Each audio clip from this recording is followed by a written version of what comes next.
Okay, so now we're going to go over its spiritual correspondence, which also comes with a beautiful love story um, that I made a graphic design to, which is horrible because I'm not a graphic design person. I'm very much an herbalist and not someone who loves technology too much. Hence why it's taken me all these years to do a YouTube channel. But this herb is associated with the with the masculine energy. It's associated with the planets and gods of Venus and Jupiter. It is associated with the element Earth, and it's used in spiritual work of love, money, protection, and psychic abilities. The money part is because it's a very prosperous herb. As soon as you plant it, it just takes over and continues growing. You can cut parts of it and grow it. It's hard to get rid of.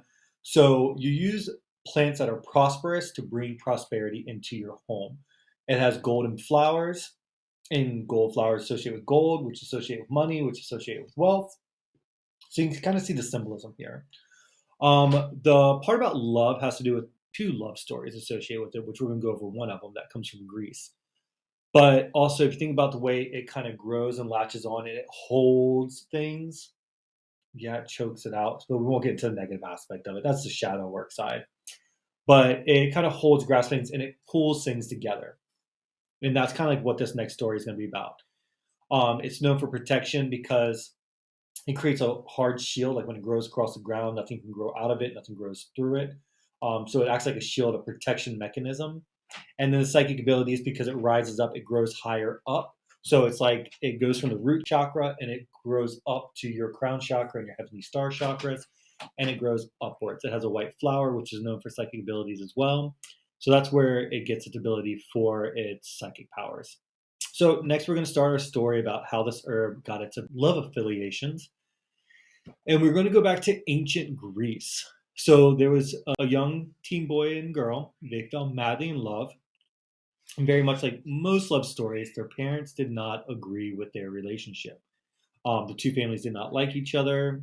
This kind of sounds like Romeo and Juliet a little bit, maybe a little bit of a knockoff. But so the family did separate them. They were not allowed to see each other except for when the honeysuckle was in bloom, which supposedly during this time was only for a few short months during later spring and early summer. So, as much as they loved each other and they loved the time they got to see each other, that left them pretty much all of late summer, fall, winter, and early spring that they never got to see each other. And so, as soon as the flowers dropped, they were separated, forced to go cold, forced not to see each other, and it broke their hearts. Now, he loved Chloe so much that he fell down to the ground and wept to the gods, screaming at them about how he was so in love, how it was not right that they were being kept apart. Kind of like every teenager who you tell they can't see their boyfriend or girlfriend because you don't like them. But either way, his pleas were answered. It's believed that Eros, the son of Aphrodite, who is the goddess of passion who resides over this herb, her son Eris, the god of love and bringing together love, heard his prayer, heard his plea, and felt so bad for him that Eris came down to the ground, spoke to the herb associated and ruled over by his mother, and told it that it was to bloom during all warm weather from spring to mid late fall. So before they only got to see each other for a few short months, now they get to see each other over almost 3 full seasons, only being left where they couldn't see each other during winter time. So that is kind of where it gets a connotation for love. The other story has to do with love as well. This one, I didn't really care for that one as much just because it was a guy choosing the woman with two women fighting over him, and he had to choose. And finally, one girl she cried so hard that Venus, the mother of Eris, the girl cried because there was no flowers during that time to attract him. So when she cried, her tears grew honeysuckle. The honeysuckle bloomed. He loved the smell so much, he left the other girl in the dirt, came running to the one girl who had the flowers growing in the yard, and they got married in love. I didn't quite care for the machoism in that story. Even though it's still kind of cute and fun, I decided to go with this one. So that is the end of our lecture today for Jin Yin Hua Honeysuckle. Here are the social medias that we have, our Facebook, Instagram, and TikTok. Be sure to watch those, as that's where I'll be setting up all the promos, sales, and everything going on. I will have a link to go to this herb directly to purchase it. But we'll be honest, this herb is very, very popular.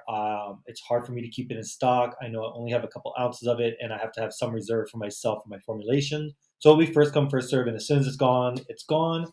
But it will have that 15% off for this week. And just because we are low, I might even do 15% off my Not Today Sickness formulation that does have Jin Yin Hua in it. And again, like always, if you ever have a formulation that looks good, but you want to make sure it's good for you, I do offer private consultations. And then I can also do private formulations for you as well. Here's our bibliography. This is all the websites that we used to find this information. Actually, a lot of it was just in my brain from my studies in school, but you'll see some on here for the NIH. And then if you go to flyinghedge.com, they have the two stories for both of them for how the herb got its love affiliation. Well, everyone, I just want to say thank you so much for joining me for our second week of herbal education with the Rose and Yarrow. Host it and present it, and all the information founded by me, Joshua Rawls, your certified herbalist and licensed esthetician and Usui Reiki Grandmaster, plus more. But I hope you enjoy and get ready to find that poll to find out what next week's herb is going to be. I haven't chosen out yet, and I'm going to leave it up to y'all as to what herbs you would like to learn about each week. So I appreciate it. Thank you so much. Don't forget to hit that subscribe button, and I will see you again next week. Have a great one, y'all. Bye.